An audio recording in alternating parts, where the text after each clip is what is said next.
حضرت فاطمہ الزہرا سلام اللہ علیہ میں جو کامیابی کا راستہ دیا وہ کردار والی کامیابی ہے۔ واہ واہ، اور جو لوگ اپنا جسم دکھا کے یا فحش اور عریانی والی چیزیں دکھا کر ترقی حاصل کرنا چاہتے ہیں تو وہ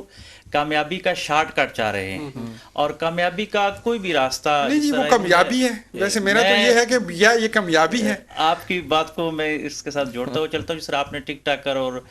لائک اور فالوئنگ کے حوالے سے کہا، تو یہ لوگ شارٹ راستہ ایک کامیابی کا جانا چاہ رہے ہیں کہ ہم شعور ہو جائیں گے تو شاید کامیاب ہو جائیں گے، لیکن سیدہ کائنات نے صرف 32 یا 33 سال کی زندگی، جس طرح آپ نے فرمایا، اس پہ مزید میری اپنی ریسرچ تھوڑی سی، میرا بھی آج اس طرف گیا تو انشاءاللہ ریسرچ کریں گے کہ اتنی چھوٹی سی عمر میں سیدہ کائنات نے کردار کی وہ بلندیاں دے دی کہ رہتی دنیا تک، جب تک یہ فلک ہے، جب تک یہ زمین ہے، حضرت فاطمہ الزہرا سلام اللہ علیہ کا نام رہے گا۔ اور آپ نے یہ بتا دیا کہ جو اہم چیز ہوتی ہے وہ لوگوں کو نہیں دکھائی جاتی، وہ محسوس کروائی جاتی ہے۔ فاطمہ رضی اللہ تعالیٰ عنہا نے اپنا آپ دکھایا نہیں بلکہ محسوس کروایا، دکھایا انہی کو ہے جو اہل تھے، نااہلوں کو محسوس کروایا۔ اور اس کو اگر میں میسج کے ذریعے کنکلوڈ کروں آخر میں، تو ہمارے ملک میں جو فائنینشیل کرائسس چل رہے ہیں اس وقت، آئے روز ہم کہہ رہے ہیں کہ آج ہم ڈیفالٹ کی طرف جا رہے ہیں، کل ہو جائیں گے، یہ تو حضرت فاطمہ، اس کو اگر یوں دیکھا جائے کہ سیرت فاطمہ کی روشنی میں پاکستان کے معاشی بحران کا حل تو بڑا ہی خوبصورت حل نظر آتا ہے کہ سیدہ کائنات سلام اللہ علیہ جب آقا علیہ الصلوۃ والسلام کی بارگاہ میں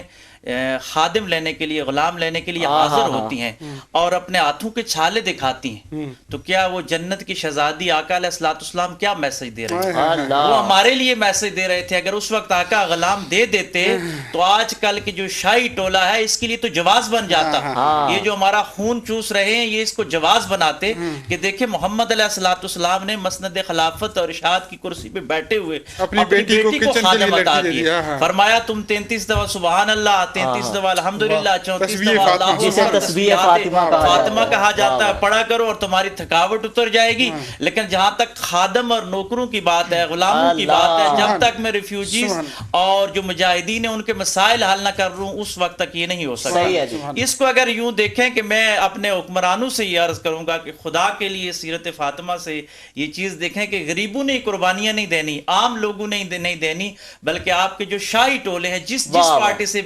بلا نظر کسی بھی پارٹی سے ہو، سب لوگ اس چیز سے نہیں۔ بہت شکریہ حضور والا۔ کردار کی بات چلی، شیخ سعدی رحمۃ اللہ علیہ کے کچھ مریدین آئے اور انہوں نے کہا کہ کل ہم تبلیغ کے لیے جا رہے ہیں، تو حضور والا ہمیں کوئی ایک لائن یا ایک میسج دے دیں، ایک پیغام دے دیں، ایک کوئی ایسا طریقہ بتا دیں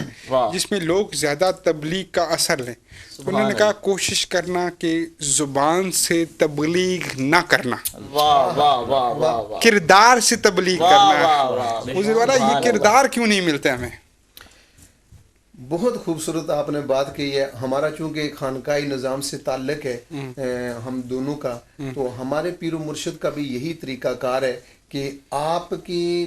بارگاہ میں اسٹوڈنٹس آتے ہیں، کالج یونیورسٹی کے لڑکے آتے ہیں، وہ ان کے مختلف ڈریس ہوتے ہیں، لیکن کبھی بھی انہوں نے یہ نہیں کہا کہ یہ ڈریس آپ نے کیوں پہنا ہوا ہے، آپ نے ٹوپی نہیں رکھی ہوئی، آپ نے داڑھی نہیں رکھی ہوئی ہے، آپ نے پینٹ کیوں پہنی ہوئی ہے، بلکہ